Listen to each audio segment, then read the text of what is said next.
Depuis plus d'un siècle, les physiciens s'efforcent de trouver une théorie de la grande unification qui permettrait de faire cohabiter la physique des corps de très grande masse, planètes, étoiles, galaxies, et la physique quantique, qui étudie l'infiniment petit, électrons, protons et quarks. Les différentes théories émises mettent en lumière certains phénomènes particulièrement destructeurs. C'est notamment le cas de l'antimatière. La notion d'antimatière a été avancée dans les années 1920 avant que son existence ne soit détectée dans les années 30. Aujourd'hui, grâce aux grands collisionneurs de particules, nous pouvons créer de l'antimatière. L'ingrédient de base pour déclencher une explosion d'une force inégalable.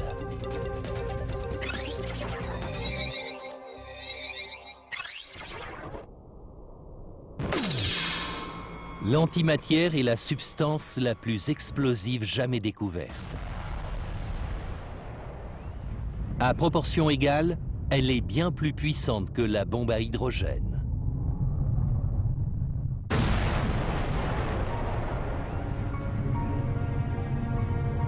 Mais l'antimatière n'est pas simple à fabriquer.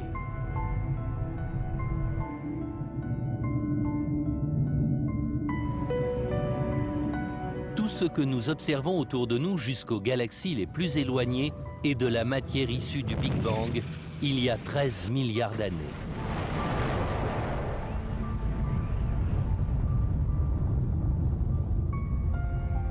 Mais cette explosion primordiale a également engendré de l'antimatière. Matière et antimatière ont l'air similaires. En réalité, elles sont diamétralement opposées. Lorsque les deux sont présentes, leurs particules s'annihilent. Le cosmologue Lawrence Krauss. Pour chaque particule présente dans la nature, il existe une antiparticule de masse égale et de charge électrique opposée. Lorsque ces particules sont en présence l'une de l'autre, elles s'annihilent et produisent un rayonnement. Une particule livre son maximum d'énergie lorsqu'elle s'annihile avec son antiparticule, parce que toute l'énergie qui provient de sa masse se transforme en rayonnement. À présent, je tiens un proton dans ma main. L'anti-Krauss, en face de moi, tient un antiproton. Nous allons les rassembler pour provoquer une formidable explosion. Annihilation.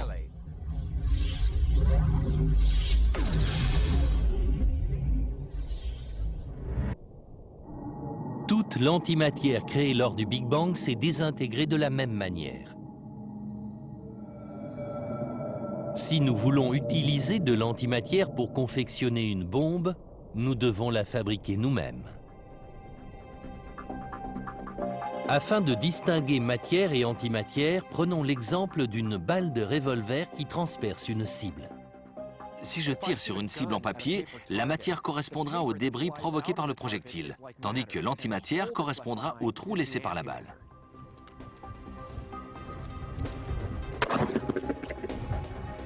Il faut de l'énergie pour créer une paire de particules de matière et d'antimatière. Dans le cas présent, la balle a fourni l'énergie.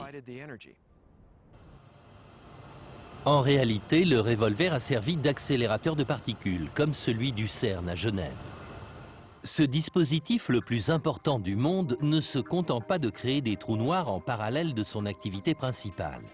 Les collisions qu'il effectue à des vitesses proches de celles de la lumière font également apparaître de l'antimatière.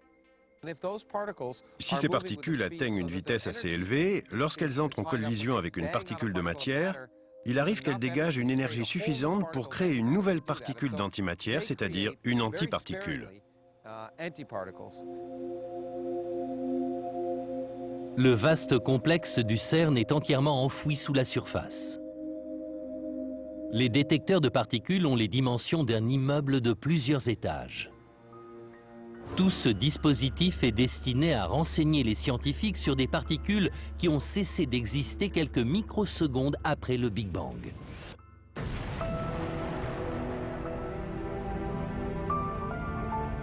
La formidable énergie qui s'est dégagée de cette explosion a créé différentes particules subatomiques de matière exotique, au nombre desquelles figurait l'antimatière.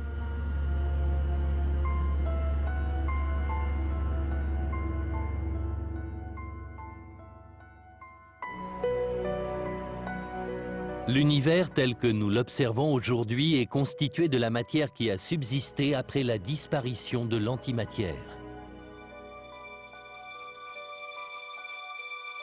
Les accélérateurs de particules sont donc l'unique moyen de fabriquer de l'antimatière.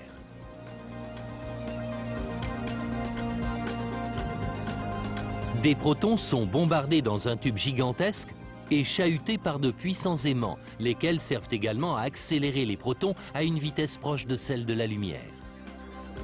Les faisceaux percutent ensuite un bloc de métal.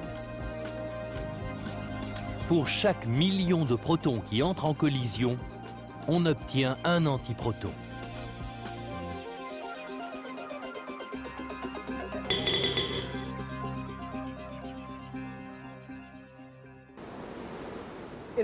Dans un accélérateur, il faut 1 million de collisions pour obtenir un couple particule-antiparticule. Il est donc très difficile de repérer cette particule d'antimatière. C'est un peu comme si l'on essayait d'isoler une particule dans la vapeur d'eau qui flotte au-dessus des chutes du Niagara.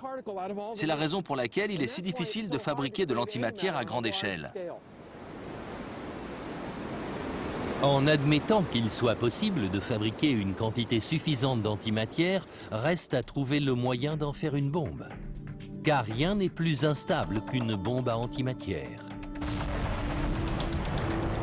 Dans un premier temps, il faut élaborer un procédé qui permette de la stocker sans qu'elle entre en contact avec la matière. En cas d'échec, c'est l'explosion assurée. J'ai une quantité d'antimatière au-dessus de ma main. Si elle entre en contact avec ma peau, l'explosion sera redoutable. Le problème, c'est que l'air est également constitué de matière. Tout contact avec l'air entraînerait donc les mêmes conséquences désastreuses. Pour étudier l'antimatière, les chercheurs doivent donc utiliser un réceptacle spécial, ce que les scientifiques appellent un piège de Penning. De puissants aimants maintiennent l'antimatière en suspension dans un espace vide. Pour